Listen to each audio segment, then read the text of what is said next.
ಈ ಕಡೆ ಈ ವಿಡಿಯೋದ ಷಡ್ಯಂತ್ರ, ಮತ್ತೊಂದು ಕಡೆ ಶಸ್ತ್ರಾಸ್ತ್ರದ ಕಂಟಕ ಈ ತಿಮರೋಡಿಗೆ ಬಂದೊದಗಿದೆ. ತಿಮರೋಡಿಗೆ ಅಕ್ರಮ ಶಸ್ತ್ರಾಸ್ತ್ರಗಳ ಸಂಗ್ರಹದ ಸಂಕಷ್ಟ ಎದುರಾಗಿದೆ.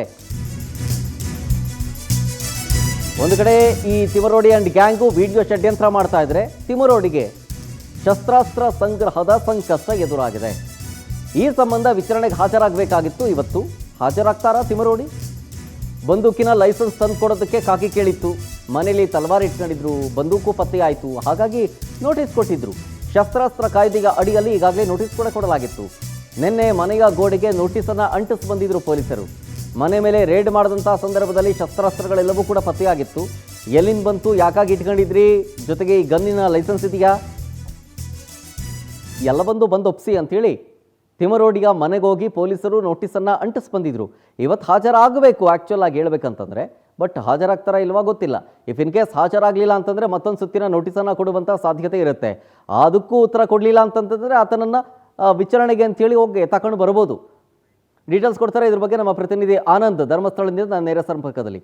ಆನಂದ್, ಒಂದು ಕಡೆ ಈ ಷಡ್ಯಂತ್ರದಿಂದ ತಪ್ಪಿಸ್ಕೊಳ್ಬೇಕು ಅಥವಾ ಈ ವಿಚಾರವನ್ನು ಇನ್ನೂ ಕೂಡ ಜೀವಂತವಾಗಿಡಬೇಕು ಅಂತ ಷಡ್ಯಂತ್ರದ ಭಾಗವಾಗಿ 7 ವಿಡಿಯೋಗಳನ್ನು ಹಂತ ಹಂತವಾಗಿ ರಿಲೀಸ್ ಮಾಡ್ತಾ ಇರೋದು. ಒಂದು ಕಡೆ ವಿಡಿಯೋ ಷಡ್ಯಂತ್ರ, ಮತ್ತೊಂದು ಕಡೆ ತಿಮರೋಡಿಗೆ ಶಸ್ತ್ರಾಸ್ತ್ರದ ವಿಚಾರಕ್ಕೆ ಸಂಬಂಧಪಟ್ಟಂತ ಸಂಕಷ್ಟ. ವಿಚಾರಣೆಗೆ ಹಾಜರಾಗ್ತಾರ ತಿಮರೋಡಿ ಇವತ್ತು?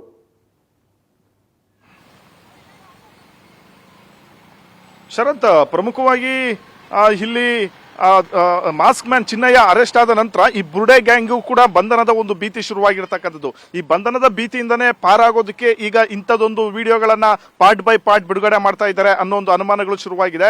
ನಿನ್ನೆವರೆಗೂ ಕೇವಲ 3-4 ವಿಡಿಯೋಗಳನ್ನ ರಿಲೀಸ್ ಮಾಡಿದ್ರು. ಇವತ್ತೊಂದೇ ದಿನ 3 ವಿಡಿಯೋಗಳನ್ನ ಬಿಡುಗಡೆ ಮಾಡಿ ಅಚ್ಚರಿಗೂ ಕೂಡ ಕಾರಣ ಮಾಡಿರ್ತಕ್ಕಂಥದ್ದು. ಯಾಕೆಂದ್ರೆ ಈ ಒಂದು ಪ್ರಕರಣದಲ್ಲಿ ತಮ್ಮದೇನು ಕೂಡ ಪಾತ್ರ ಇಲ್ಲ ಅಂತ ಬಿಂಬಿಸೋದಕ್ಕೆ ತಿಮರೋಡಿ ಅಂಡ್ ಗ್ಯಾಂಗ್ ಮುಂದಾಗಿದೆ ಅನ್ನೋ ಒಂದು ಪ್ರಶ್ನೆ ಇಲ್ಲಿ ಉದ್ಭವ ಆಗುತ್ತೆ.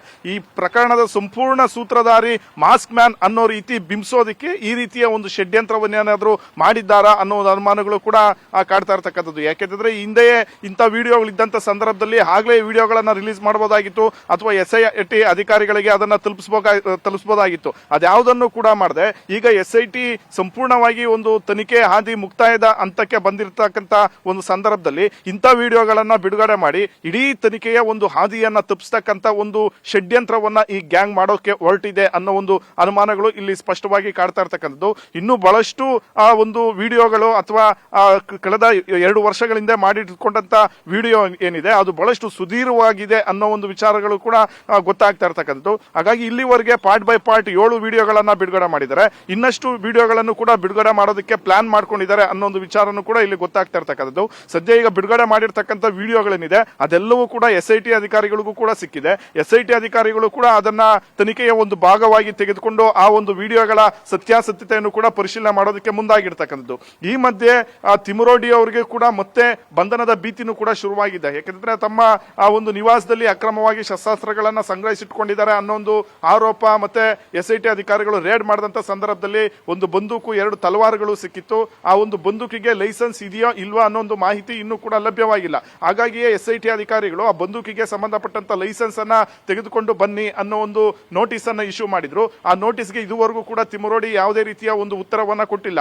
ಜೊತೆಗೆ ಇವತ್ತು ಸೆಪ್ಟೆಂಬರ್ 21ನೇ ತಾರೀಕು ಬೆಳ್ತಂಗಡಿ ಪೊಲೀಸರ ಮುಂದೆ ಹಾಜರಾಗಬೇಕಾಗಿತ್ತು. ಇದುವರೆಗೂ ಕೂಡ ಅವರು ಪೊಲೀಸ್ ಠಾಣೆಗೂ ಕೂಡ ಬಂದಿಲ್ಲ, ಪೊಲೀಸರ ಮುಂದೆನೂ ಕೂಡ ವಿವರಣೆ ನೀಡೋದಕ್ಕೆ ಹೋಗಿಲ್ಲ. ಹಾಗಾಗಿ ಎಲ್ಲೋ ಒಂದು ಕಡೆ ಅವರು ಈ ಒಂದು ಪ್ರಕರಣದಿಂದ ತಪ್ಪಿಸ್ಕೊಳ್ತಕ್ಕಂಥ ಒಂದು ನಿಟ್ಟಿನಲ್ಲಿ ಮತ್ತಷ್ಟು ಒಂದು ಕಾಲಾವಕಾಶವನ್ನ ಕೇಳಿದ್ದಾರೆ ಅನ್ನೊಂದು ಮಾಹಿತಿನೂ ಕೂಡ ನಮಗೆ ಸಿಕ್ಕಿರ್ತಕ್ಕಂಥದ್ದು. ಇದ್ರ ಜೊತೆಗೆ ಅವರು ಬೇಲ್ ಅಪ್ಲಿಕೇಶನ್ ಅನ್ನು ಕೂಡ ಕೋರ್ಟ್ಗೆ ಹಾಕೊಂಡಿದ್ದಾರೆ ಅನ್ನೋ ಮಾಹಿತಿ ಸಿಕ್ಕಿರ್ತಕ್ಕಂಥದ್ದು. ಹಾಗಾಗಿ ಬಹುತೇಕವಾಗಿ ತಿಮರೋಡಿ ಅವರು ಇವತ್ತು ಬೆಳ್ತಂಗಡಿ ಪೊಲೀಸರ ಮುಂದೆ ಹಾಜರಾಗ್ತಕ್ಕಂಥದ್ದು ಡೌಟ್ ಅಂತ ಹೇಳಲಾಗ್ತಾ ಇದೆ.